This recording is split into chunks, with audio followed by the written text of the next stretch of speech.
Morning, all.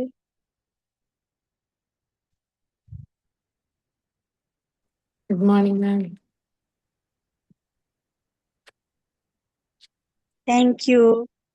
പ്രപഞ്ച സൃഷ്ടാവിന് നന്ദി പറഞ്ഞുകൊണ്ട് നമുക്ക് ഇന്നത്തെ ദിവസം ആരംഭിക്കാം. ശാന്തിയും സമാധാനവും നിറഞ്ഞ നല്ലൊരു ദിവസം തുടങ്ങട്ടെ. നല്ല വാക്കും നല്ല പ്രവൃത്തിയും നമ്മുടെ ദിവസത്തെ നയിക്കട്ടെ. സ്നേഹവും കരുണയും കൊണ്ട് ഇന്നത്തെ ദിവസം മനോഹരമാകട്ടെ. ഇന്ന് നമുക്ക് ക്ലാസ് എടുക്കാൻ എത്തിയിട്ടുള്ളത് ഷഹന മാം ആണ്. മാം സൈക്കോളജിസ്റ്റ് ആണ്. ഞാൻ ദുബായിൽ നിന്നാണ് ജോയിൻ ചെയ്തിട്ടുള്ളത്. മാം നമ്മൾക്ക് കുറച്ച് ക്ലാസ്സുകളൊക്കെ എടുത്തിട്ടുണ്ടായിരുന്നു. എല്ലാവർക്കും മാമിനെ അറിയാമെന്ന് വിചാരിക്കുന്നു. മാമിനെ വളരെ സന്തോഷത്തോടു കൂടി ഈ ഒരു സെഷനിലേക്ക് വെൽക്കം ചെയ്യാണ്. അതുപോലെ ഇവിടെ ജോയിൻ ചെയ്തിട്ടുള്ള എല്ലാവരെയും വളരെ സ്നേഹത്തോടു കൂടി ഈ ഒരു സെഷനിലേക്ക് വെൽക്കം ചെയ്യാണ്. സ്റ്റാർട്ട് ചെയ്യാം മാം. Thank you so much, Sajna ma'am. Good morning, everyone.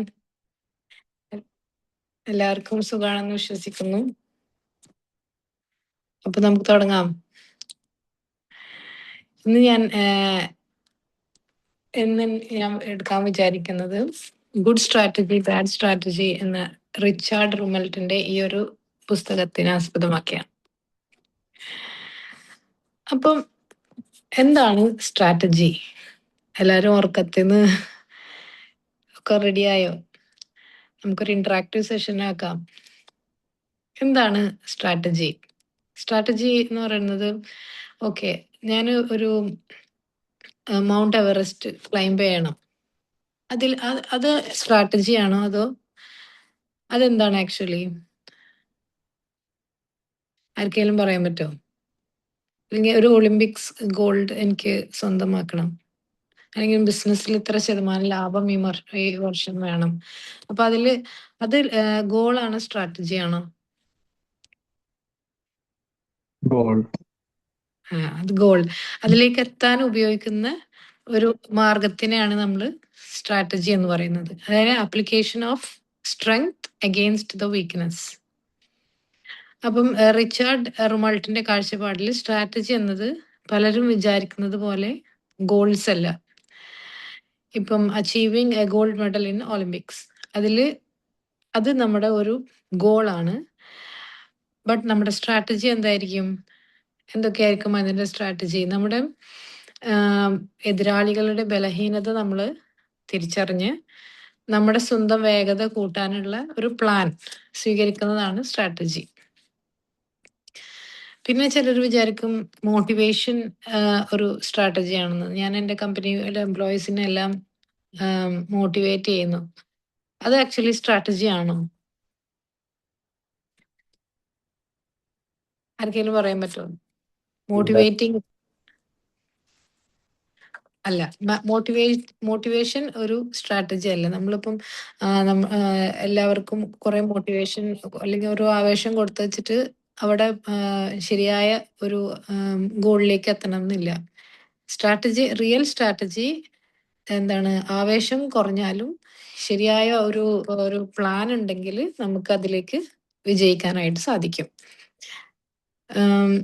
According to റുമൽട്ട്, ഒരു പ്രോബ്ലം നേരിടാൻ നമുക്ക് ആവശ്യമായ വിഭവങ്ങളോ ബുദ്ധിപരമായ കാര്യങ്ങളോ ആണ് ആവശ്യം, അല്ലാതെ കുറെ മോട്ടിവേഷൻ അല്ല. പിന്നെ സ്ട്രാറ്റജി ആസ് പ്രോബ്ലം സോൾവിങ്. സ്ട്രാറ്റജിയുടെ ഏറ്റവും പ്രധാനപ്പെട്ട ഭാഗം ഒരു പ്രശ്നത്തിനെ തിരിച്ചറിയുക എന്നുള്ളതാണ്. പ്രശ്നം എന്താണെന്ന് കറക്റ്റായിട്ട് തിരിച്ചറിഞ്ഞിട്ട് അതിനു വേണ്ടിയിട്ടുള്ള കാര്യങ്ങളായിരിക്കണം ചെയ്യേണ്ടത്. അന്നെങ്കിലാണ് നമുക്ക് ആ ഒരു പ്ലാനിലേക്ക് എത്താനായിട്ട് സാധിക്കുള്ളൂ. ഇപ്പൊ നമ്മളൊരു അസുഖം വന്നു കഴിഞ്ഞാൽ ഡോക്ടറെ അടുത്ത് പോകും. ഡോക്ടർ നമ്മൾ കണ്ടേക്ക് മരുന്ന് എഴുതി തരല്ലോ. ഡോക്ടർ ആദ്യം നമ്മുടെ രോഗത്തെ ഡയഗ്നോസ് ചെയ്ത് എന്നിട്ട് അത് എന്താണ് ശരിയായ പ്രശ്നം എന്ന് മനസ്സിലാക്കി അതിന് വേണ്ട കറക്റ്റ് ട്രീറ്റ്മെന്റ് തന്നാലാണ് നമ്മുടെ അസുഖം മാറുള്ളൂ. അല്ലാതെ ജസ്റ്റ് നമ്മൾ നിങ്ങൾക്ക് തലവേദനയാണല്ലേ എന്നിട്ട് പാരസെറ്റമോൾ എഴുതി തരിക, അങ്ങനെയാണെങ്കിൽ ശരിയായ അസുഖം നമുക്ക് മനസ്സിലാവില്ല. അപ്പം അതുപോലെ തന്നെയാണ് നമ്മുടെ ബിസിനസിന്റെ കാര്യങ്ങളിലായാലും നമ്മുടെ സ്ഥാപനത്തിന്റെ എന്താണ് ശരിയായ പ്രശ്നം എന്ന് നമ്മൾ ഡയഗ്നോസ് ചെയ്ത് ശരിക്ക് മനസ്സിലാക്കിയതിന് ശേഷം മാത്രമേ നമുക്ക് ആ ഗോളിലേക്ക് എത്താനായിട്ട് സാധിക്കുള്ളൂ. അപ്പം മറ്റേ ആപ്പിൾ കമ്പനിയുടെ സ്റ്റീവ് ജോബ്സ് ശരിക്ക് apple company more than 350 products അവര് സ്റ്റാർട്ടിങ്ങിൽ ഉണ്ടായിരുന്നു. അപ്പം അവർക്ക് പിന്നീട് അവർക്ക് ലാഭം വളരെയധികം ഡൗൺ ആയി. അങ്ങനെ സ്റ്റീവ് ജോബ്സ് ഒരു ബോൾഡ് ഡിസിഷൻ എടുക്കുകയാണ്. അതായത് ഈ ഇത്രയും പ്രോഡക്ട്സ് സെല് ചെയ്യുന്നതിന് പകരം the focused on the 4 main products. എന്നിട്ട് അതിൽ ക്വാളിറ്റി ഉള്ള സാധനങ്ങൾ മാത്രം സെല് ചെയ്യാൻ തീരുമാനിക്കും. അപ്പൊ ഇത്രയും വലിയ ഒരു സ്ഥാപനത്തിൽ ഇത്രയും ബോൾഡ് ആയിട്ടുള്ള ഒരു ഡിസിഷൻ എടുത്തുകൊണ്ടാണ് സ്റ്റീവ് ജോബ്സ് അല്ലെങ്കിൽ ആപ്പിൾ കമ്പനി ഇത്രയും പ്രോഫിറ്റബിൾ ആയിട്ടും ഇത്രയും റെപ്യൂട്ടഡ് കമ്പനിയായി മാറിയത്. അപ്പം അതെന്താന്ന് വെച്ച് കഴിഞ്ഞാൽ ഇയാൾക്ക് മനസ്സിലായി എന്തുകൊണ്ടാണ് ഇത്രയും ഇവരുടെ പ്രോഡക്ട്സിന്റെ ക്വാളിറ്റി കുറഞ്ഞത് കൊണ്ടൊന്നുമല്ല ഇവർക്ക് നഷ്ടം സംഭവിച്ചത്. ഇവരുടെ മാൻ പവർ, ഇവരുടെ മണി, ഇവരുടെ അറ്റൻഷൻ, ഫോക്കസ് ഒക്കെ പലയിടത്തായിട്ട് ചെതറി കിടക്കുകയായിരുന്നു. ഇവരുടെ കമ്പനി മൊത്തം പലരുടെയും മൈൻഡ് സെറ്റ് പല പ്രോഡക്ട്സിന്റെയൊക്കെയായിരുന്നു. അപ്പൊ അതുകൊണ്ടാണ് സ്റ്റീവ് ജോബ്സ് ഇതെല്ലാം ഫോക്കസ് ഓൺ 4 മെയിൻ. അപ്പൊ അവരുടെ എല്ലാ അറ്റൻഷൻ, എനർജി, മാൻ പവർ, മണി എല്ലാം ഈ ഒരു 4 മെയിൻ പ്രോഡക്ട്സിലേക്ക് വന്നതോട് കൂടിയിട്ട് അവർ ഈ ജനറലിസ്റ്റിക് കമ്പനിയിൽ നിന്ന് സ്പെഷ്യലിസ്റ്റ് കമ്പനിയായി മാറിയത്. അതായത് അവരുടെ പ്രോഡക്ട്സ് അത്രയും യുണീക്കായി കുറച്ചും കൂടി ബെറ്റർ ക്വാളിറ്റി ഉള്ള അതുകൊണ്ട് ഒരു കമ്പനിയായിട്ട് മാറിയത്. പിന്നീട് ആളുകള് സ്റ്റീവ് ജോബ്സിനോട് ചോദിക്കും, ഓക്കെ എന്താണ് അടുത്തത് ചെയ്യുന്നത്? I am waiting for the next big thing. അതായത് ഇത്രയും പ്രോഡക്ട്സ് കട്ട് ഷോർട്ട് ചെയ്തിട്ട് സ്റ്റീവ് ജോബ്സ് ആക്ച്വലി ഒരു പ്രോഫിറ്റബിൾ, അതായത് മണി ബാക്കപ്പ് ഉണ്ടായിരുന്നു കമ്പനിക്ക്. ഇനി എന്ത് മൂവ്മെന്റ് ആണ് മാർക്കറ്റിലേക്ക് വരുന്നത് അതിനെ പിടിച്ചടക്കാനുള്ള മണി ബാക്കപ്പ് വെച്ചു. അതുകൊണ്ടതിന് ശേഷമാണ് ഐപാഡും ഐഫോണും ഒക്കെ വന്നത്. ടച്ച് സ്ക്രീനൊക്കെ പിന്നീട് ടച്ച് സ്ക്രീൻ മൊബൈൽ വന്നപ്പോൾ പെട്ടെന്ന് തന്നെ അതിലേക്ക് മാറാൻ ആപ്പിളിന് സാധിച്ചു. ഈ സ്റ്റീവ് ജോബ്സ് ആ സമയത്ത് കോമ്പറ്റന്റ് ആയിരുന്നത് ബിൽ ഗേറ്റ്സിന്റെ മൈക്രോസോഫ്റ്റ് ആയിരുന്നു. അതിലേക്ക് കോമ്പറ്റീഷനിലേക്ക് പോവാതെ അവരുടെ യുണീക്ക് ആയിട്ടുള്ള പ്രോഡക്ട്സിലേക്ക് അവർ കൂടുതൽ, അതാണ് അതിന്റെ സ്ട്രാറ്റജി. ഇത്രയും വലിയൊരു കമ്പനീനെ തിരിച്ചു പിടിക്കാനായിട്ട് കമ്പനി കാണിച്ച ഈ ഒരു, അല്ലെങ്കിൽ വേറെ ആരായാലും അത്തരം ബോൾഡ് ഡിസിഷൻ എടുക്കില്ല. ഇത്രയും പ്രോഡക്ട്സ് കട്ട് ഷോർട്ട് ചെയ്തിട്ട് 4 മെയിൻ പ്രോഡക്ട്സിലേക്ക് മാറണമെന്നുണ്ടെങ്കിൽ അത്രയും അതിന്റെ കറക്റ്റ് പ്രോബ്ലം എന്താണെന്ന് സ്റ്റീവ് ജോബ്സിന് മനസ്സിലാക്കാൻ സാധിച്ചത് കൊണ്ടാണ് ആ കമ്പനി പ്രോഫിറ്റബിൾ ആയതും ഇത്രയും നല്ലൊരു കമ്പനിയായി മാറാൻ സാധിച്ചത്. അപ്പൊ ഇതിന്റെ ആ ഒരു സ്ട്രാറ്റജി ബിസിനസ് 101 സ്ട്രാറ്റജി എന്നാണ്. അതായത് ചെലവിനെ കുറച്ചു. സ്റ്റീവ് ജോബ്സ് ആക്ച്വലി അവരുടെ പ്രൊഡക്ഷൻ കോസ്റ്റ് കുറച്ചിട്ട് ലാഭമില്ലാത്ത മേഖലകൾ ഒഴിവാക്കിയിട്ട് sold only very good products. അതാണ് സ്റ്റീവ് ജോബ്സ് ചെയ്തത്. അപ്പൊ കറക്റ്റ് സ്ട്രാറ്റജിയിലൂടെ നീങ്ങിയാൽ മാത്രമേ നമുക്ക് അച്ചീവ് ചെയ്യാൻ പറ്റുള്ളൂ. അല്ല കുറെ മോട്ടിവേഷനും കുറെ വലിയ വലിയ പ്ലാൻസും ഉണ്ടായിട്ട് കാര്യമില്ല. നമ്മുടെ കമ്പനിയുടെ ഏറ്റവും വലിയ ആ ഒരു പ്രോസസ്സിനെ തടയുന്ന എന്താണ് എന്നുള്ളത് കറക്റ്റ് മനസ്സിലാക്കി അതിനെ ആ ഒരു വീക്ക്നെസ്സിനെ നമ്മുടെ സ്ട്രെങ്ത് കൊണ്ട് നേരിടുന്നതിനാണ് സ്ട്രാറ്റജി എന്ന് പറയുന്നത്. അപ്പൊ ഇതൊരു എക്സാമ്പിൾ ആണ് സ്റ്റീവ് ജോബ്സിന്റെ ആപ്പിൾ.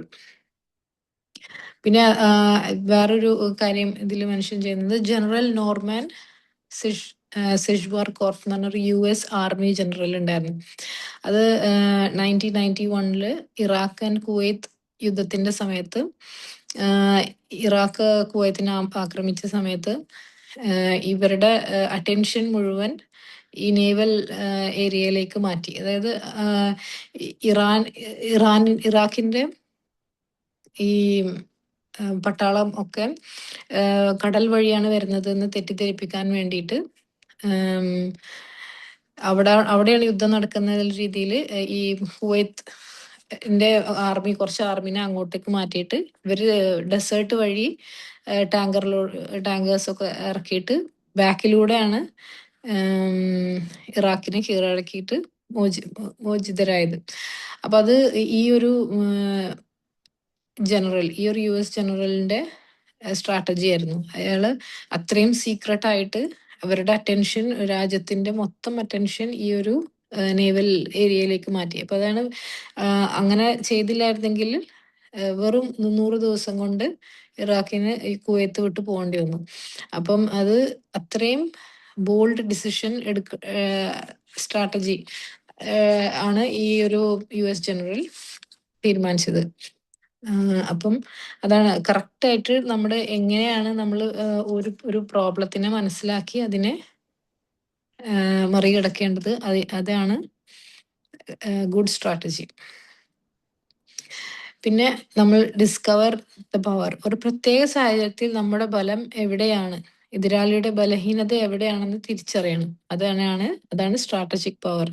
നമ്മൾ നേരിട്ട് നമ്മുടെ ഹാർഡ് വർക്ക് മാത്രമല്ല, നമ്മൾക്ക് അച്ചീവ് ചെയ്യണമെങ്കിൽ നമ്മുടെ എതിരാളികളുടെ ബലഹീനത എവിടെയാണെന്ന് മനസ്സിലാക്കും. അപ്പൊ ഇതിനകത്തൊരു ബൈബിൾ സ്റ്റോറി മെൻഷൻ ചെയ്യുന്നുണ്ട്, ഡേവിഡ് ആൻഡ് ഗോലിയത്ത് എന്ന് പറഞ്ഞ അവരുടെ. ഇപ്പൊ ഡേവിഡ്, ഈ ഗോലിയത്ത് ആക്ച്വലി വളരെ സ്ട്രോങ് ആയിട്ടുള്ള ഒരു യോദ്ധാവായിരുന്നു. അപ്പൊ അയാളെ അറ്റാക്ക് ചെയ്യാനായിട്ട് ഡേവിഡ് യൂസ് ചെയ്തത് ഡേവിഡ് അത്രയും കരുത്തുള്ള ആളല്ല. അപ്പം അതിൽ നിന്ന് പിന്മാറാതെ ഡേവിഡ് ആക്ച്വലി ഈ ഒരു സ്ലിംഗ് ഷോട്ട് യൂസ് ചെയ്തിട്ടാണ് ഗോലിയത്തിനെ തകർത്തത്. അപ്പം അവർക്ക് മനസ്സിലാവാത്ത രീതിയിൽ അവരെ തകർക്കുക, അതായത് അവരുടെ ബലഹീനത നമ്മൾ മനസ്സിലാക്കി നമ്മുടെ ശക്തി, നമ്മുടെ സ്ട്രെങ്ത് എവിടെയാണോ അത് ഉപയോഗിച്ച് നമ്മൾ അച്ചീവ് ചെയ്യുന്നതിനാണ് ഗുഡ് സ്ട്രാറ്റജി എന്ന് പറയുന്നത്. വലിയ എതിരാളികളെ അവരുടെ രീതിയിൽ നമ്മൾ നേരിടരുത്. Use your unique strength wherever necessary. നമ്മുടെ യുണീക് സ്ട്രെങ്ത് എവിടെയാണോ അത് യൂസ് ചെയ്തിട്ട് നമ്മുടെ എതിരാളികളെ തകർക്കുന്നതാണ് ആ ഒരു ഗുഡ് സ്ട്രാറ്റജി. പിന്നെ അതുപോലെ ഇതിനകത്ത് വേറെ എക്സാമ്പിൾ പറയുന്നത് മാർഷൽ ആൻഡ് റോഷെ സ്ട്രാറ്റജി എന്ന്. അതായത് ഡ്യൂറിങ് ദ കോൾഡ് വാറിന്റെ സമയത്ത് സോവിയറ്റ് യൂണിയനെ ആക്ച്വലി US കടബാധയിലേക്ക് തള്ളിയിടുകയാണ് ചെയ്തത്. ആക്ച്വലി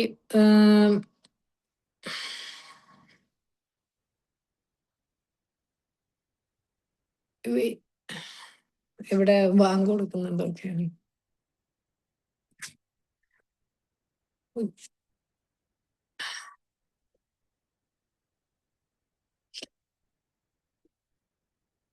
ഓക്കെ, സോവിയറ്റ് യൂണിയന്റെ ഒരു സ്ട്രാറ്റജി എന്താന്ന് വെച്ച് കഴിഞ്ഞാല്,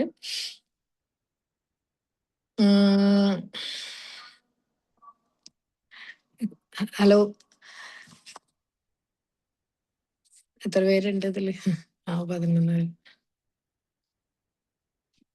ഒരു 5 minutes ബ്രേക്ക് എടുക്കണോണ്ട് പ്രശ്നമുണ്ടോ? ഇല്ല മാം, ബാങ്ക് കൊടുത്തതാ. Thank you.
Thank you. നമ്മൾ പിന്നെ അടുത്ത എക്സാമ്പിളിൽ പോകുന്നത് മാർഷൽ ആൻഡ് റോഷെ സ്ട്രാറ്റജിയാണ്. അപ്പം ഇതിലെങ്ങനെയാന്ന് വെച്ചാൽ during the cold war Russia and U എസിന്റെ കോൾഡ് വാറിന്റെ സമയത്ത് യു എസ് ആക്ച്വലി ഇവര് സ്ലത്ത് വിമാനങ്ങൾ ഈ സോവിയറ്റ് യൂണിയനിൽ ഇറക്കുകയാണ്. അപ്പം ഇവര് കൂടുതൽ അത്തരം വിമാനങ്ങൾ കൊണ്ട് ഇവരെ തകർക്കാം അല്ലെങ്കിൽ നേരിടാം എന്ന് വിചാരിച്ചിട്ട് ഇവർക്ക് ഇല്ലാത്ത പൈസ ഒക്കെ കൊണ്ട് ഇവർ ഈ വിമാനങ്ങൾ നിർമ്മിക്കുകയാണ് സോവിയറ്റ് യൂണിയൻ. അങ്ങനെ ഈ ഒരു രാജ്യത്തിനെ ആക്ച്വലി കടബാധ്യതയിലേക്ക് തള്ളിവിട്ടിട്ടാണ് ശരിക്കും യു എസിന് അതൊക്കെ ആക്ച്വലി ഹാൻഡിൽ ചെയ്യാൻ പറ്റുമായിരുന്നു. സോവിയറ്റ് യൂണിയൻ അത് പറ്റില്ല. അപ്പം എതിരാളികളുടെ ബലഹീനത മനസ്സിലാക്കി അവരെ തകർക്കാൻ ഉപയോഗിക്കുന്നതാണ് ഇവിടെ യൂസ് ചെയ്ത സ്ട്രാറ്റജി. അതിനെയാണ് ഗുഡ് സ്ട്രാറ്റജി എന്ന് പറയുന്നത്. നമ്മുടെ ആക്ച്വലി നമ്മുടെ തന്ത്രം കഠിനാധ്വാനമല്ല, മറിച്ച് എതിരാളികൾക്ക് ചെയ്യാൻ കഴിയാത്തതോ അതോ അവർക്ക് ദോഷകരമായ കാര്യങ്ങൾ നിങ്ങൾ ചെയ്യുക എന്നത്. അപ്പൊ അതാണ് ഒരു ഗുഡ് സ്ട്രാറ്റജി. ഈ ഒരു വാറിന്റെ ആ ഒരു ആസ്പെക്റ്റിൽ നമ്മൾ സംസാരിക്കുകയാണെങ്കിൽ അതാണ് ശരിയായ സ്ട്രാറ്റജി. അല്ലാതെ കുറെ മോട്ടിവേഷനും കുറെ കഠിനാധ്വാനവും ഉണ്ടായിട്ട് കാര്യമില്ല. ശരിയായ നമുക്ക് അതിന്റെ ഒബ്സ്റ്റക്കിൾസ് മനസ്സിലാക്കി അതിന്റെ മറ്റു നമ്മുടെ എതിരാളികളുടെ വീക്ക്നെസ് മനസ്സിലാക്കി കറക്റ്റായിട്ട് ചെയ്യാൻ പറ്റുന്ന അതിനെയാണ് ഗുഡ് സ്ട്രാറ്റജി എന്ന് പറയുന്നത്.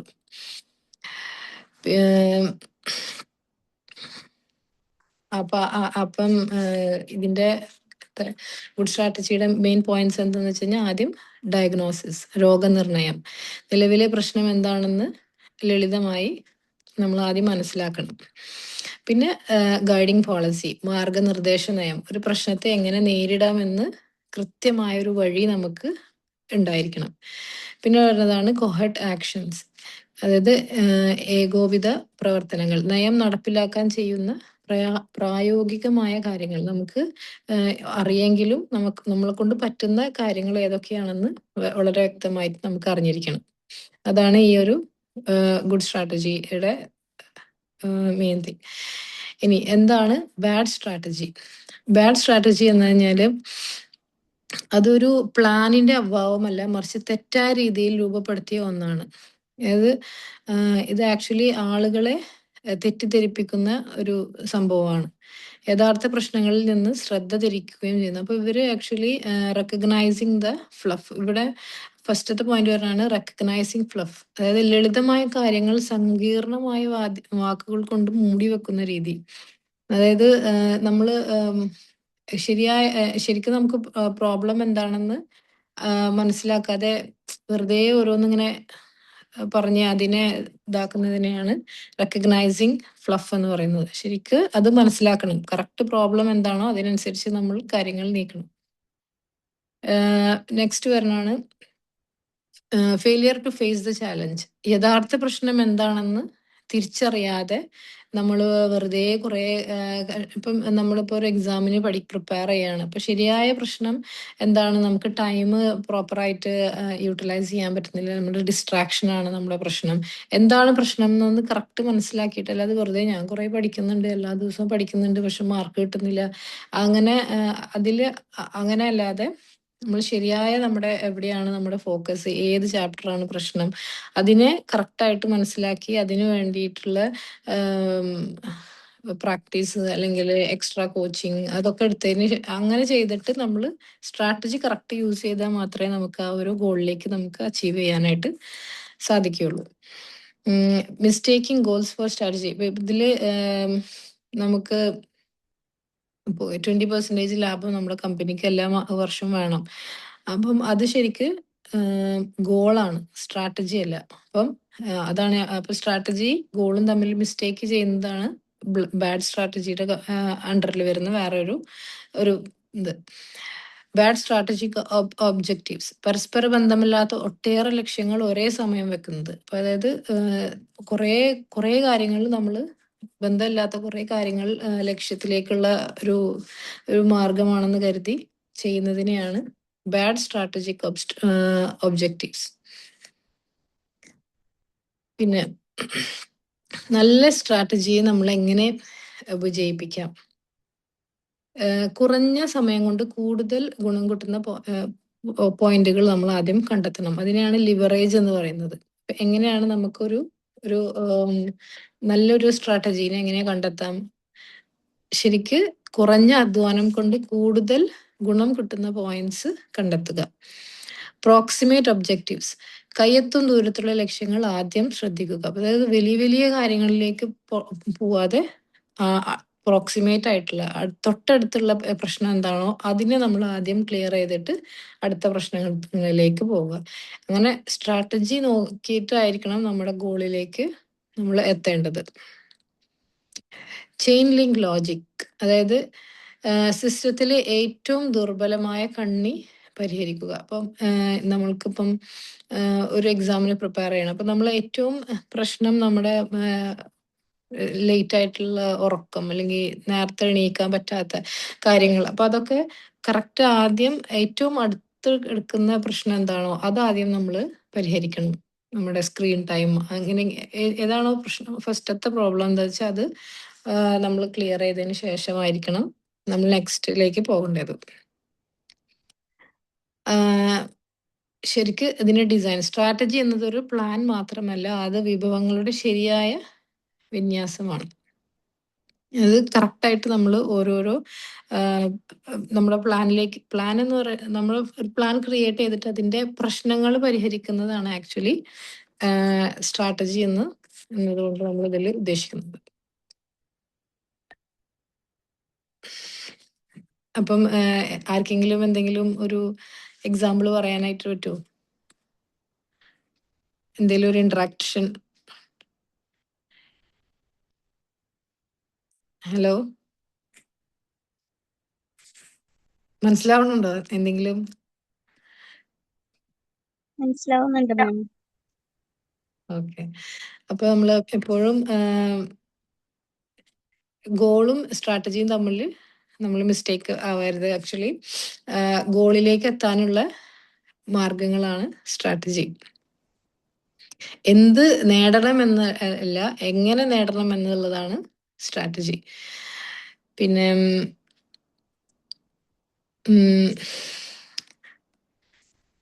സ്ട്രാറ്റജിയുടെ ഏറ്റവും പ്രധാനപ്പെട്ട ഭാഗം എന്നത് പ്രശ്നത്തെ തിരിച്ചറിയുക എന്നുള്ളത്, ചാലഞ്ചിന് തിരിച്ചറിയുക എന്നുള്ളതാണ്. അപ്പൊ അതില് ഫസ്റ്റത്തതാണ് ഈ ഡയഗ്നോസിസ്. നമ്മൾ ആദ്യം എന്താണ് നമ്മുടെ പ്രശ്നം എന്നുള്ളത് ഫസ്റ്റ് കണ്ടെത്തി അതിന് വേണ്ടിയിട്ടുള്ള കാര്യങ്ങളായിരിക്കണം ആദ്യം ചെയ്യേണ്ടത്. നമ്മുടെ ഫോക്കസ്, നമ്മുടെ മാൻ പവർ, നമ്മുടെ എല്ലാതും ഒരേ ആ ഒരു ഒറ്റ കാര്യത്തിൽ വേണ്ടിയിട്ട് ആദ്യം നമ്മൾ എത്തിക്കണം. അതായത് ഊർജം കേന്ദ്രീകരിക്കുക. ഒരു ലെൻസിലൂടെ സൂര്യപ്രകാശം കടന്നുവിടുമ്പോൾ അത് കേന്ദ്രീകരിക്കുന്നിടത്ത് തീ പിടിക്കുന്നു. അതുപോലെ നിങ്ങളുടെ വിഭവങ്ങൾ ചിതറിക്കിടക്കാതെ ഏറ്റവും കൂടുതൽ ഫലം തരുന്ന ഒരിടത്തേക്ക് കേന്ദ്രീകരിക്കുന്നതാണ് സ്ട്രാറ്റജിക് ഫോക്കസ്. അതായത് നമ്മുടെ ഒരു പല കാര്യങ്ങളിലേക്ക് നമ്മൾ ഫോക്കസ് തിരിച്ചുവിടാതെ ഒരൊറ്റ കാര്യങ്ങളിലേക്ക്, എന്താണോ ആ പ്രശ്നം, ആ പ്രശ്നത്തിലേക്ക് നമ്മൾ ഫോക്കസ് ചെയ്ത് നമ്മുടെ സ്ട്രെങ്ത് ആ ഒരു വീക്ക്നെസ്സിന് അഗെയിൻസ്റ്റ് ആയിട്ട് യൂസ് ചെയ്തിട്ട് മുന്നോട്ട് പോകുന്നതാണ് focus. Choosing what not to do. 10 കാര്യങ്ങൾ ചെയ്യാൻ ശ്രമിക്കുന്നതിന് പകരം ഏറ്റവും പ്രധാനപ്പെട്ട 2 കാര്യങ്ങൾ മാത്രം തിരഞ്ഞെടുത്ത് ബാക്കി 8 എണ്ണത്തിനോട് നോ പറയാനുള്ള യഥാർത്ഥ സ്ട്രാറ്റജി. അതായത് നമുക്ക് എന്താണോ കറക്റ്റ് പ്രശ്നം എന്നുള്ളത് ആദ്യം നമ്മൾ മനസ്സിലാക്കണം. എന്നിട്ട് അത് ഒരുപാട് കാര്യങ്ങളല്ലാതെ ആദ്യത്തെ ഏറ്റവും അടുത്ത് കിടക്കുന്ന എന്താണോ അതിനെ നമ്മൾ തിരിച്ചറിഞ്ഞ് ബാക്കിയുള്ളതിനോട് നോ പറയാനുള്ള ഒരു മനസ്സ് നമുക്ക് ഉണ്ടായിരിക്കണം. അതാണ്, എങ്കിൽ മാത്രമേ നമ്മുടെ സ്ട്രാറ്റജി ഇതാവുള്ളൂ. അതിന്റെ മെയിൻ എക്സാമ്പിൾ ആണ് സ്റ്റീവ് ജോബ്സ് പറഞ്ഞ അത്രയും വലിയ 300-ലധികം ഉൽപ്പന്നങ്ങൾ വേണ്ടെന്ന് വെക്കാൻ ഇത്രയും വലിയൊരു കമ്പനിക്ക് സാധിച്ചത്. പിന്നെ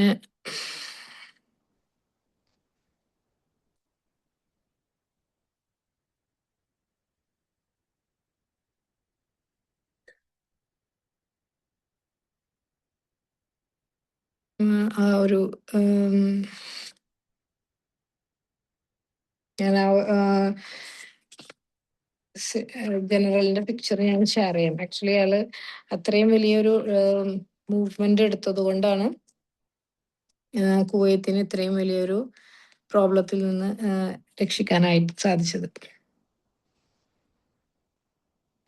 ആർക്കെങ്കിലും എന്തെങ്കിലും നിങ്ങളുടെ കമ്പനിയിൽ എന്തെങ്കിലും പുതിയ സ്ട്രാറ്റജി എടുത്തതായിട്ട് മൂവ്മെന്റ് എന്തെങ്കിലും ഷെയർ ചെയ്യാനുണ്ടോ? നിങ്ങളുടെ ലൈഫിൽ എന്തെങ്കിലും സ്ട്രാറ്റജീസ് ഷെയർ ചെയ്യാനുണ്ടെങ്കിൽ ചെയ്യാം.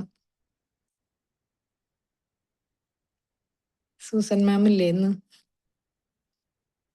ഇല്ല, സൂസൻ മാം സാറ്റർഡേസിൽ ഉണ്ടാവാറില്ല. പള്ളിയിൽ ഓക്കെ. പള്ളിയിൽ പോകുന്ന ദിവസം അതിന്റെ ഒരു കുറവുണ്ടല്ലേ. ഉണ്ട്, എന്തെങ്കിലും പറയും. സൂസൻ മാം. സജിന മാമിന് എന്തെങ്കിലും പറയണ്ടോ? എന്തായാലും നല്ലൊരു ക്ലാസ് ആയിരുന്നു കേട്ടാ. നല്ലൊരു ബുക്ക് തന്നെയാണ്. ഗുഡ് സ്ട്രാറ്റജി, ബാഡ് സ്ട്രാറ്റജി അങ്ങനെയൊക്കെ എടുത്തിട്ടുണ്ടോന്ന് ചോദിച്ചു കഴിഞ്ഞാല് ചിലപ്പോഴൊക്കെ ഉണ്ടാവും എനിക്ക് തോന്നണം. ഇങ്ങനെ ഇപ്പൊ അങ്ങനെ എടുത്തു പറയാനായിട്ട് ഇപ്പൊ ഒന്നും കിട്ടണില്ല. അങ്ങനെ ചില കാര്യങ്ങൾ നമ്മള് ചൂസ് ചെയ്യുമ്പോൾ അത് സക്സസിലേക്ക് വരാറുണ്ട്. അങ്ങനെയൊക്കെ ഉണ്ട്. ചിലപ്പോ അത് ചെറിയ കാര്യങ്ങളൊക്കെ ആയിരിക്കും, അങ്ങനെ പെട്ടെന്ന് ഓർമ്മ വരുന്നില്ല. എന്തായാലും നല്ല ക്ലാസ് ആയിരുന്നു കേട്ടാ. നല്ല ടോപ്പിക്കാണ്. നമ്മൾ ആക്ച്വലി ഒരു ഗോൾ സെറ്റ് ചെയ്ത് അങ്ങനെ പോവല്ലേ. നമ്മൾ ആക്ച്വലി അതിലേക്ക് എത്താനുള്ള എന്താണ് നമ്മുടെ പ്രശ്നം നമ്മൾ മനസ്സിലാക്കാറില്ല സാധാരണ. അപ്പൊ അത് മനസ്സിലാക്കി അങ്ങനെ ആ ഒരു പ്ലാൻ സെറ്റ് ചെയ്യുമ്പം ഒരുപക്ഷെ അല്ല, തീർച്ചയായിട്ടും ആ ഒരു ഗോളിലേക്ക് നമുക്ക് എത്താനായിട്ട് സാധിക്കും. ശരി, നമ്മുടെ എതിരാളികളുടെ ബലഹീനത മനസ്സിലാക്കിയിട്ടാണെങ്കിലും നമ്മളിപ്പം സിമ്പിളായിട്ടൊരു എക്സാം പാസ്സാവണ കാര്യമാണെങ്കിൽ പോലും എവിടെയാണ് നമ്മുടെ പ്രശ്നം എന്ന് കറക്റ്റായിട്ട് എഴുതി നേരത്തെ എഴുന്നേൽക്കണം, അല്ലെങ്കിൽ ഇത്ര സമയം ചെയ്യണം, ഇവിടെ ഇപ്പം ഡിസ്ട്രാക്ഷൻസ്, സ്ക്രീൻ ടൈം അല്ലെങ്കിൽ ഗസ്റ്റ്, ഇതൊക്കെയാണ് നമ്മുടെ ഡിസ്ട്രാക്ഷൻസ് വെച്ച് അതൊക്കെ മനസ്സിലാക്കി അതിൽ നിന്ന് മാറി നിന്ന് അങ്ങനെ ആ ഒരു പ്ലാനിലൂടെ നമ്മൾ മുന്നോട്ട് പോവുകയാണെങ്കിൽ സ്ട്രാറ്റജി യൂസ് ചെയ്തിട്ട് എത്താനാണ് കുറച്ചും കൂടിയും ഫാസ്റ്റ് ആയിട്ട് നമുക്ക് നമ്മുടെ ഗോള് അച്ചീവ് ചെയ്യാനായിട്ട് സാധിക്കും. അതായത് നമുക്ക് നമ്മുടെ ചലഞ്ചസിനെ കുറിച്ചൊരു ദീർഘവീക്ഷണം ഉണ്ടായിരിക്കണം എപ്പോഴും. അപ്പൊ അതെ. നമുക്ക് നല്ല സ്ട്രാറ്റജീസ് എടുക്കാനായിട്ട് പറ്റും. ഇതിനകത്ത് പിന്നെ കുറെ ഇതാണ് മെയിൻ ആയിട്ട് സംഭവം. പിന്നെ കുറെ എക്സാമ്പിൾസ് ആണ് അവര് പറയുന്നത്. മറ്റേ സ്റ്റാർബക്സിനെ കുറിച്ചിട്ടൊക്കെ എക്സാമ്പിൾ പറയുന്നുണ്ട് അവര്. കുറെ കുറെ കുറെ ഔട്ട്ലെറ്റ്സ് തുടങ്ങിയിട്ട് അവർക്ക് സ്റ്റാർട്ടിങ്ങിൽ ഭയങ്കര എല്ലാവർക്കും അതൊരു പീസ്ഫുൾ ആയിട്ടുള്ള ഒരു അറ്റ്മോസ്ഫിയർ, അവർക്ക് വർക്ക് ചെയ്യാനും ആ കോഫിയുടെ മണം അതൊക്കെയായിരുന്നു അവരുടെ അച്ചീവ്മെന്റിന്റെ മെയിൻ സംഭവം. പിന്നീട് അവർ അവിടെ കുറെ സാൻഡ്വിച്ചസും അതും ഇതൊക്കെ ആഡ് ചെയ്ത് പിന്നെ അതൊരു നോർമൽ ഒരു ചായക്കട പോലത്തെ ഒരു രീതിയിലേക്ക് വന്നപ്പോൾ അവരുടെ ലാഭം കുറഞ്ഞു തുടങ്ങി. അതിനുശേഷം അയാള് അമേരിക്കയിൽ ഒരുപാട് ഔട്ട്ലെറ്റ്സ് ക്ലോസ് ചെയ്തിട്ട് ഇവർക്ക് വീണ്ടും ട്രെയിനിങ് കൊടുക്കുകയാണ്. അതായത് ആ ഒരു അന്തരീക്ഷം വീണ്ടും കസ്റ്റമർ സർവീസും പിന്നെ കുറച്ച് ഈ കോഫിയുടെ മണത്തേക്കാൾ കൂടുതൽ മണം വരുന്ന സാൻഡ്വിച്ചസ് കാര്യങ്ങൾ അതെല്ലാം കട്ട് ഷോർട്ട് ചെയ്തിട്ട് കുറച്ച് സാധനങ്ങൾ മാത്രം, അതും നല്ല ക്വാളിറ്റിയിൽ ആ ഒരു സോൾ.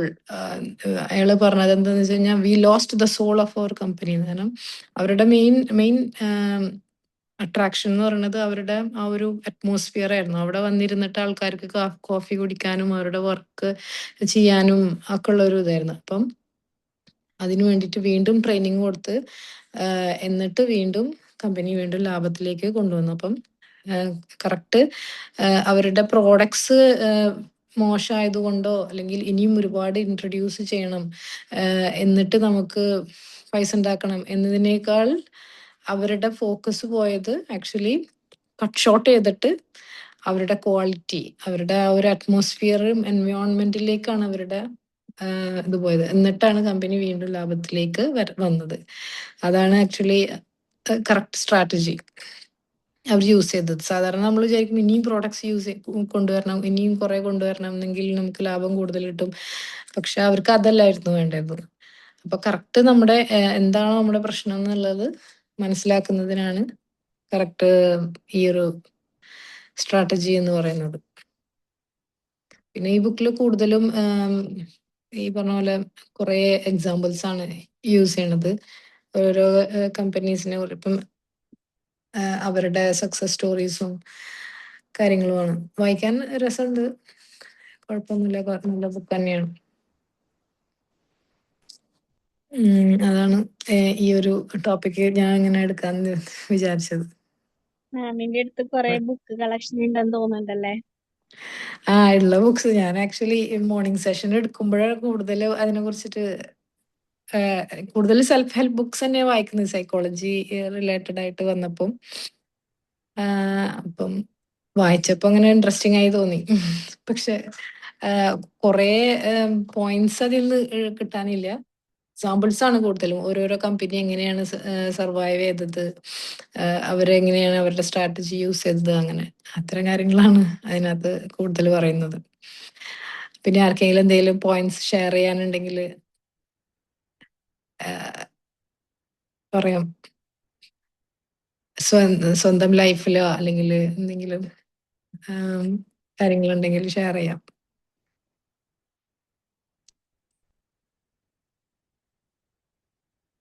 ഹലോ ഹലോ, സംസാരിക്കുന്നവരൊന്നും ഇല്ല മാം. ഇന്നില്ല അല്ലെ? കുറെ പേര് ലീവാണ്. ചന്ദ്ര മാം, സുസൻ മാം, റാവു സാറ്, അൻസാർ സാറ്, ഹേമലത മാം, അങ്ങനെ തുടങ്ങി കുറെ പേര് മോർണിംഗ് സർക്കിളിൽ സംസാരിക്കാറുള്ള എബി സാറ്, അവരൊന്നും ഇല്ല. ബാക്കിയുള്ളവര് ഞാൻ മാത്രം ഇങ്ങനെ പറയുമ്പോ അത് അല്ല, ഒരു ഇന്ററാക്ഷൻ ആവുമ്പോ അതൊരു ഇതായിരിക്കുമല്ലോ. ഞാൻ മോർണിംഗ് സർക്കിളിൽ ഞാൻ ക്ലാസ് എടുക്കുമ്പോൾ മാത്രമേ ഞാൻ കയറാറുള്ളൂ. അല്ലാതെ എനിക്ക് ഈ ഒരു ടൈം ഒരു ഇതാണ്. ശനി ഞായറൊക്കെ ആളുകൾ കുറവാണ് കയറാറ്. ആളുകള് ശനി ആളുകൾ കുറവായിരിക്കും ഉണ്ടാവാറ്. ഓക്കെ. അപ്പം ഇതാണ് ഈ ഒരു വൈൻഡപ്പ് ചെയ്യാലേ? ചെയ്യാമോ? ആയിക്കോട്ടെ, താങ്ക് യു. ഒന്നും പറയുന്നില്ലെങ്കിൽ പിന്നെ വൈൻഡപ്പ് ചെയ്യാം. Okay miss, thank you. Thank you so much. Thank you. Thank you.